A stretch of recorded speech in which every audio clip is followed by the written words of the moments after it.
My fellow South Africans, we have come to the end of another year. 2023 has been a difficult year for many South Africans. Yet, despite the many challenges that our country is facing, we do have cause for hope and optimism. Our hope and our optimism is based on the knowledge that we have faced many hardships and challenges in the past, but we have overcome them. I therefore firmly believe that better days lie ahead for our people and our country. In 2024, we will mark 30 years since we attained our freedom. This freedom we attained ushered in enormous changes in our country. As we reflect on our journey over these 3 decades, we are reminded of how far we have come and of the important progress that we have made since 1994. The findings of Census 2022, which were released earlier this year, relate how our country has been transformed in a number of respects to enable South Africans to lead lives of dignity. In South Africa today, nearly 9 out of 10 households live in formal dwellings. This was not the case 30 years ago. Close to 95% of our people have access to electricity. 8 out of 10 households have access to water, either inside their dwellings or in their yards. The proportion of young people in education has grown dramatically. Matric pass rates have improved, and a far greater proportion of adults in our country have completed high school. This is a country that is moving ahead with determination and purpose to steadily reduce the poverty that we inherited in 1994. Just as we continue to work to overcome the legacy of our past, so too will we rise to meet our current challenges of unemployment, of poverty, of crime, gender-based violence, rising food prices, and a severe electricity crisis, as well as a logistic crisis. It is the poorest of our people who are most affected by these problems. To address these challenges, we are at work to rebuild our economy and our society in the wake of the devastating COVID-19 pandemic. Notwithstanding the many setbacks that we have had to confront, our economy has proven to be resilient and is now larger than it was before the pandemic struck. Under difficult conditions, we have recovered the jobs that were lost due to COVID-19. While we experienced some of the worst load shedding ever in the first few months of 2023, through an intense focus on implementing the Energy Action Plan, there has since been a steady decline in the severity of load shedding.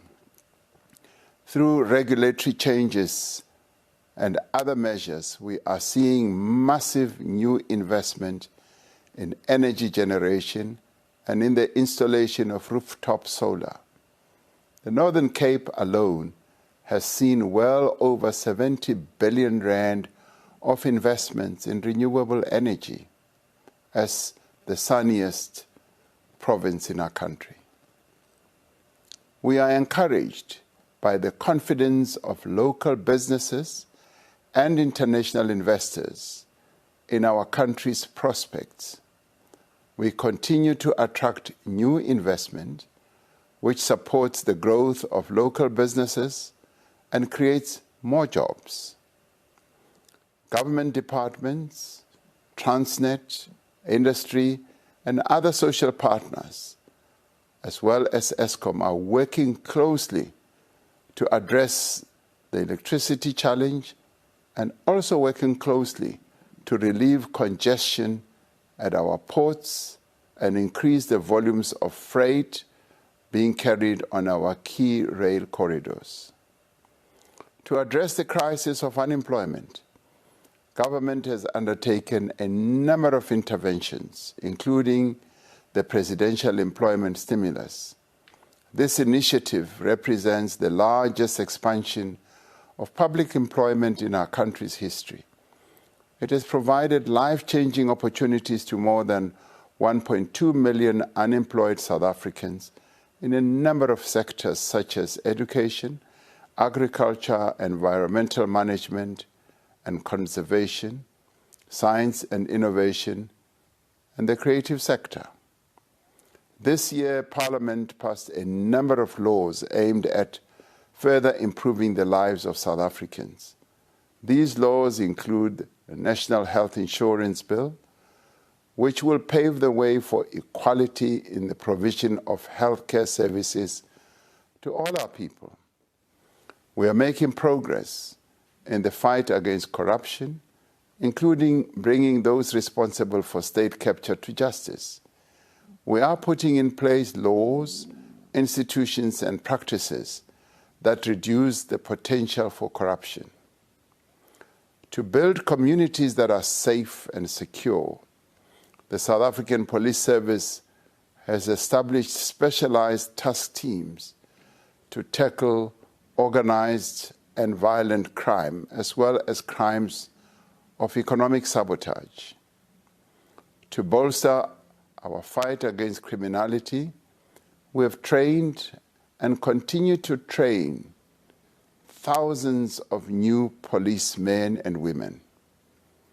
In advancing our country's development, we will remain engaged in matters of global concern. We will continue to work to ensure that those countries with the greatest responsibility for global warming support developing economies to respond to the effects of climate change, to address the challenges such as floods and fires that many developing economy countries are going through, such as ours. As a country that itself emerged from a bitter past to build a united nation, we will continue to work for reconciliation, peace, and an end to conflict and war. We have maintained a principled position against the continued oppression of the Palestinian people and reaffirmed our support for their quest for full nationhood and self-determination. We are deeply concerned by the onslaught against the residents of Gaza and the West Bank. We condemn all violence against civilians, both Palestinians and Israeli. We call for an immediate ceasefire and dialogue towards a lasting, peaceful resolution of the conflict. At this time, we pay tribute to the courage and resilience, as well as determination of South African people who have shown time and time again their ability to rise above difficulty and to embrace their common humanity. South Africa is a nation of heroes, many of them unseen and unknown. Our nation's sportsmen and women made our country proud this year. We were inspired by the victory of the Springboks at the Rugby World Cup, which they won for the 4th time, more than any other nation. The achievements of our Special Olympians made our spirits soar as a nation. The achievements of Banyana Banyana in the Africa Cup of Nations for women the previous time also made us very proud. I thank all those people who are working day by day to make our country a better place. From healthcare workers to entrepreneurs, from policemen and women to firefighters, from teachers to farmers and farm workers, from religious leaders to public servants. We remember with sadness the many compatriots who have lost their lives over the past year to disease, to crime, to road accidents, and to natural disasters.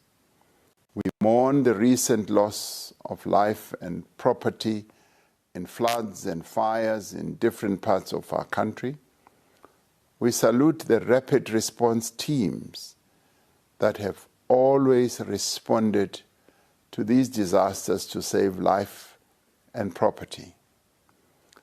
Just a few days ago, we learned of the tragic passing of the great Mbongeni Ngema, whose creative work entertained and inspired South Africans over many decades. As the old year draws to an end and the new year dawns, let us recall the words that he penned. He said, we must come together and realize a nation that unity is our responsibility. Love for our nation, he said, is the key for the future, for peace and prosperity. It has always been our greatest strength that we are able to come together as South Africans in times of difficulty, anchored by our shared commitment to our beautiful country. As long as we remain united, and as long as we continue to work together, and as long as we are united around our common vision, we will succeed, and I'm sure we will go further.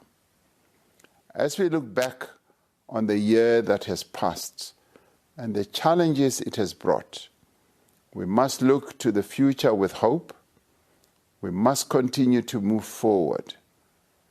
We must never lose our courage, and we must remain determined to leave no one behind. I wish you all a happy and healthy New Year. Let us welcome 2024 with strength and courage. I thank you.